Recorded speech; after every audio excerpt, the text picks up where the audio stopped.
Chegou a hora de a gente revisar termologia para o ERJ. E se você caiu aqui de paraquedas e não sabe o que está acontecendo, eu simplesmente estou lançando vários vídeos revisando o conteúdo de física para essa prova agora da UERJ de 2022, que está com aquele edital atípico, diferente, né, elevando os conteúdos. Quem fez a edição de 2021 viu, que percebeu, né, que tinha uns conteúdos com um nível de dificuldade um pouco maior. Então eu estou fazendo uma preparação aí para vocês aqui na playlist UERJ 2021-2022 no meu canal Help Física. Então já se inscreve aí no canal para você não estar perdendo nenhum desses vídeos. A gente vai revisar agora termologia, já tem revisão de mecânica, em breve vai ter revisão de eletrodinâmica e vários outros conteúdos ainda nessa playlist, cara. Tem lá indução eletromagnética, transformadores, né, variação do fluxo, gravitação, enfim, tem um monte de coisa, não perde, tá? Vai lá. Bora agora para o conteúdo. Nessa primeira questão aqui, a gente tem o seguinte, tem um gráfico,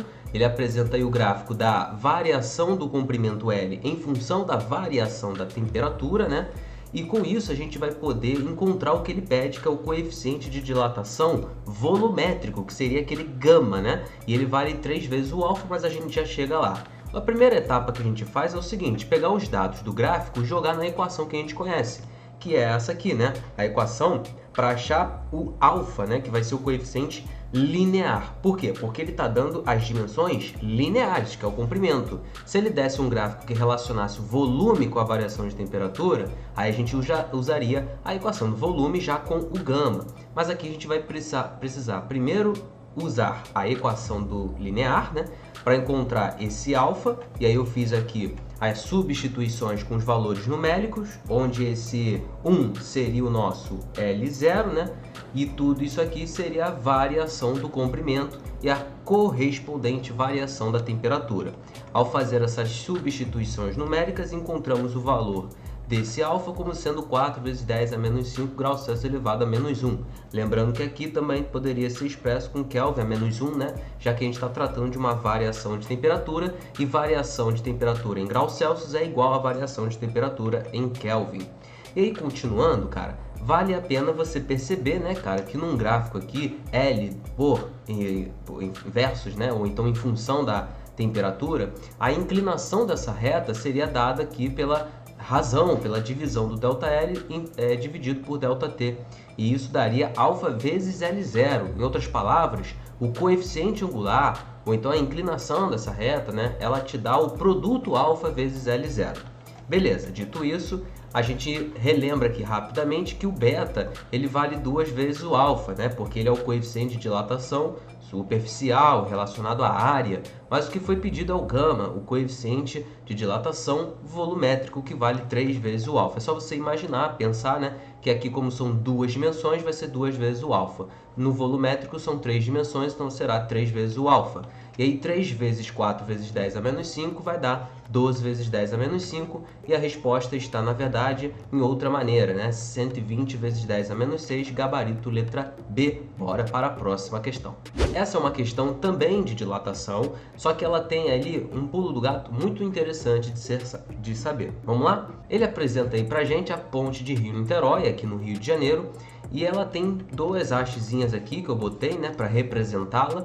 Claro que tem outras, né, mas eu botei 2 hastezinhas, e ele fala da dilatação que essa ponte vai sofrer ao longo do dia, né, porque a temperatura vai variando ao longo do dia de fato. Horas fica mais quente, horas fica mais frio. E nessa dilatação, por exemplo, o comprimento ali da ponte vai aumentar. Então, imaginando a ponte como sendo essa partezinha aqui de comprimento inicial igual a 400 metros, de acordo com a própria questão, e ela vai dilatar então tanto para a direita quanto para a esquerda. Chamemos, por exemplo, esse pedacinho de dilatação de x sobre 2. Como também terá um outro x sobre 2 da outra partezinha, né, dessa outra aqui, ó, então o total do tamanho dessa fenda, ou como ele diz, da abertura, vai ser x, né? X sobre 2 mais x sobre 2 vai dar x. Só que essa abertura, essa fenda, ela é exatamente a dilatação sofrida por quem? Por uma dessas hastes aqui, né? porque a haste ela também vai x sobre 2 para o outro lado. Então x sobre 2 mais x sobre 2 é a própria dilatação de uma dessas hastezinhas, tá bom? Bom, isso é interessantíssimo de você saber e dar prosseguimento à questão, porque aí é só você aplicar agora a equação, né? E aí substituir os valores numéricos e achar aqui a variação de temperatura pedida. Próxima questão. Essa aqui ela é um pouco mais chatinha em termos de conta, né? Porque vai ter ali um grande trabalho de conversões de unidades, mas tem que ficar ligado nisso, porque a UERJ gosta de fazer esse tratamento nas conversões de unidades. Ele primeiro pergunta sobre a potência térmica em calorias por segundo, sendo que ele falou pra gente que ela é 4.000 watts. Bom, primeira coisa que eu te lembro é que o watts é joule por segundo. E aí, claro que eu até esqueci de colocar aqui, gente, né? Mas isso não tem problema não, porque isso aqui seria dado na questão. O que? A conversão de caloria para joule. Porque isso aí, na verdade, é um valor aproximado, né, cara? E essas conversões ou constantes aproximadas é critério de vestibular que o candidato não precisa saber dessas constantes ou então conversões aproximadas, beleza? Já falei isso aqui em outros vídeos também. Mas dito isso, você tem isso aí que a questão vai te fornecer, e aí então eu tenho a conversão ali de calorias para joule, e logo a potência vai dar 1.000 calorias por segundo. E em seguida, para poder achar ali a vazão solicitada, né? E aí eu vejo que é volume por tempo, porque aquele L é de litro, então ele quer um volume por tempo. A primeira coisa que eu vou fazer é separar aqui, ó, o M dividido pelo tempo, que seria o fluxo mássico, o fluxo de massa, né? E aí ele fica em função de P dividido por calor específico e variação de temperatura. É claro que eu estou usando o calor sensível porque está tendo mudança de temperatura, né, cara? Ele está indo de 20 para 60 graus Celsius, por exemplo. Então, substituindo os valores numéricos, a gente acha uma massa, né, na verdade um fluxo de massa de 25 gramas por segundo. Mas não foi isso que ele pediu litros por minuto. Aí começa agora a brincadeira de conversão de unidades. Vamos transformar esse gramas por segundo primeiro para gramas por minuto. E aí brincar ali com minuto é dividir por 60. Então isso aqui vai dar, esse 60 vai subir, né? E aí vai ficar 25 vezes 60, 1.500 gramas por minuto. Lembro a vocês que é uma coisa que a questão também daria, tá? Que a densidade aqui da água, deixa eu passar para o outro lado. Então agora já tá maneiro, beleza, né? Vou passar aqui para o outro lado, show! Então a densidade da água, ela é 1 kg por litro, ou também 1 grama por centímetro cúbico, ou então 1.000 kg por metro cúbico. Bom, o que você tem que saber é o seguinte, que a densidade aqui ó, é de 1 por 1, em termos de quilograma e litro. Então se são 1.500 gramas, converto isso para quilograma, 1,5, e aí eu tenho 1,5 litros também. Isso é só para a água, hein, gente? A densidade da água que tem essa proporção de 1 para 1. Então, gabarito, letra B, próxima questão. Essa aqui ele também apresenta um gráfico e vai pedir duas coisas, o calor específico e a capacidade térmica. Notem que é um gráfico de temperatura em função do tempo. E aí eu uso a equação de novo da potência, já que ele me falou que tem potência aí na jogada, né? E aí a potência, mais uma vez, vai ficar em função do calor sensível, né? Porque tem variação de temperatura. E aí, isolando o calor específico, nós vamos ter P vezes ΔT dividido pela massa e vezes a variação de temperatura. Substituindo os valores numéricos, nós teremos aqui a potência, 100, o tempo 30, massa 500 e a variação de temperatura. Notem que eu nem fiz questão de converter isso aí para as unidades do Sistema Internacional, porque a gente vai notar ali que vai cortar minuto com minuto, né? E aí vai estar certinho nas unidades usuais o calor específico, com esse valor de 0,15. E para achar, vale lembrar rapidamente, né, que a inclinação nesse gráfico aqui seria a divisão, a razão da variação de temperatura com o intervalo de tempo e daria P sobre MC. E para achar a capacidade térmica, eu lembro a vocês que, por definição, a capacidade térmica é a quantidade de energia que eu tenho que transferir para um corpo para ele variar a sua temperatura. Como vai variar a temperatura, calor sensível está aqui substituindo, e aí vamos cortar a variação de temperatura e chegamos a outra equação conhecida da capacidade térmica, que depende ali do produto da massa e do calor específico, né? Substituindo os valores, acharemos aqui o resultado também para a capacidade térmica, gabarito, letra B de bola. Sigamos adiante. Mais uma questão que traz aí pra gente um gráfico com temperatura em função da quantidade de energia que está sendo transferida. Ele dá as massas ali também, né, dessas duas substâncias, e mais uma vez pergunta duas coisas, as capacidades térmicas e os calores específicos, típico da UERJ perguntar isso. Então vamos lá. A primeira coisa que eu faço é calcular essa capacidade térmica extraindo os valores do gráfico. Nós temos aqui a variação de temperatura correspondente, né, para o X que eu fui fazendo ali, desenhando de preto, né? E aí pegando os valores aqui, ó, a energia para ele é 80 e a variação de temperatura vai de 273 até 281. Então variou 8, logo 10 calorias por Kelvin. E aí notem também que para o Y vamos fazer o mesmo procedimento com o resultado agora de 4 calorias por Kelvin. É só extrair os valores ali do gráfico. E em seguida a gente calcula o calor específico, como já vimos na questão anterior. É só pegar a capacidade térmica e dividir pela massa. Todos os valores foram fornecidos, achamos eles, gabarito, letra A, questão tranquila. Vamos para a próxima. Essa próxima questão é uma questão excelente para vocês revisarem a parte aqui de calorimetria, porque ela vai falar de potência, vai falar do calor sensível, do calor latente. Basicamente ela fala de quase tudo, né? E ainda tem o gráfico aí para você interpretá-lo de uma maneira correta e desenvolver a sua habilidade de leitura de gráfico. Então é o seguinte, ó, a primeira coisa que ele vai pedir aí pra gente é a razão do calor latente dividido ali pelo calor específico. Foi isso que a questão pediu.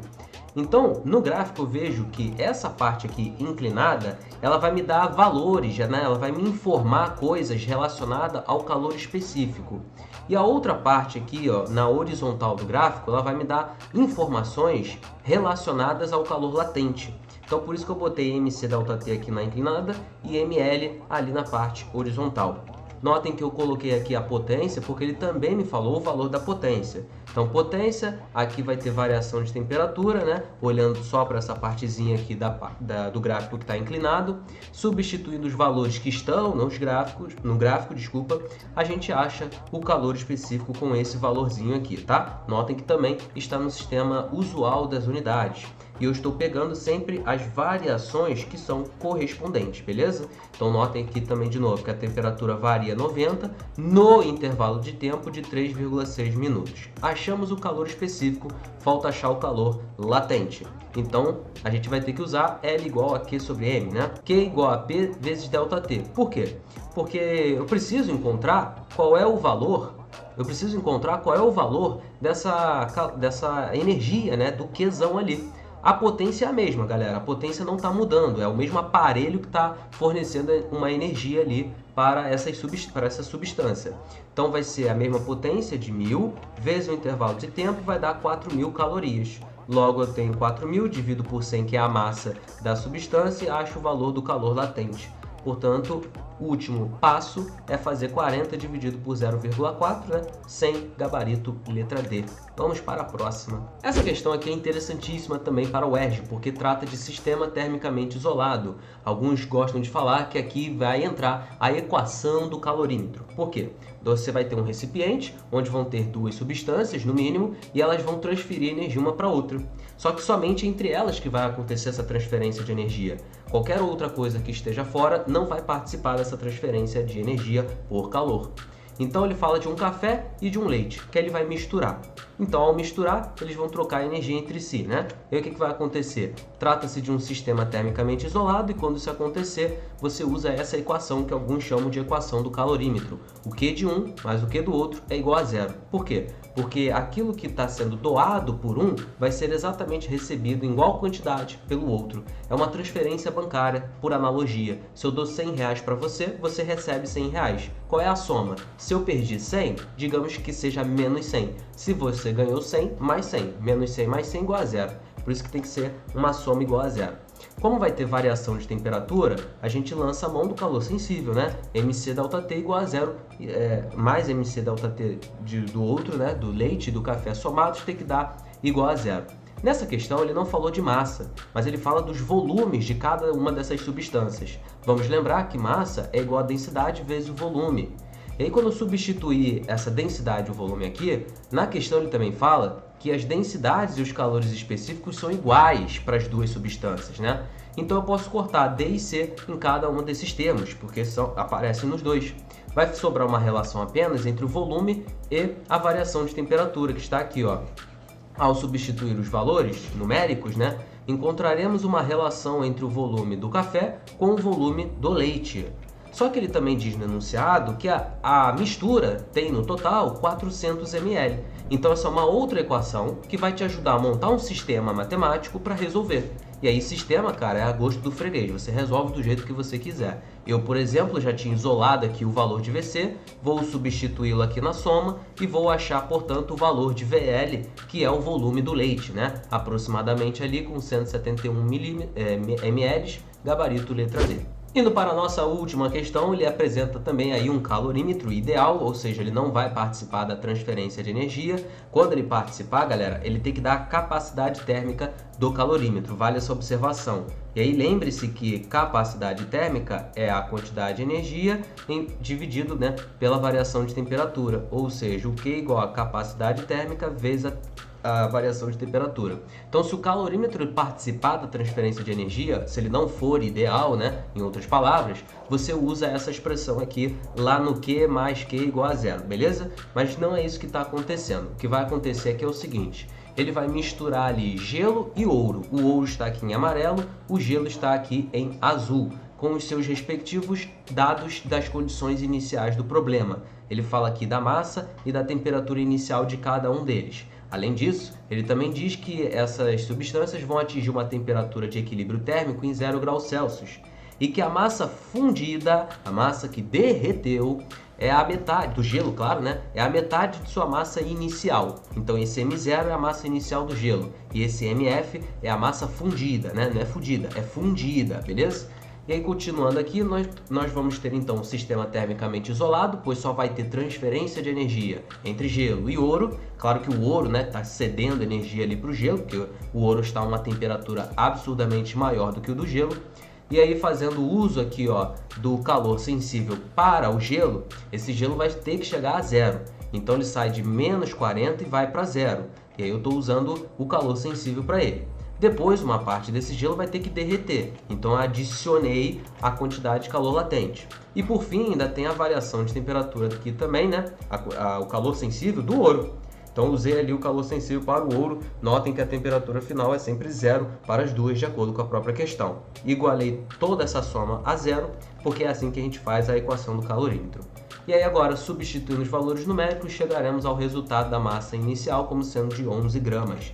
Gabarito letra A. Espero que vocês tenham curtido essa revisãozinha aí de termologia, que abarcamos aí então dilatação e calorimetria basicamente, que são conteúdos fortíssimos de cair nessa prova agora da UERJ 2022. Não se esquece de se inscrever no canal, fique ligado nas próximas revisões. Um forte abraço, bons estudos!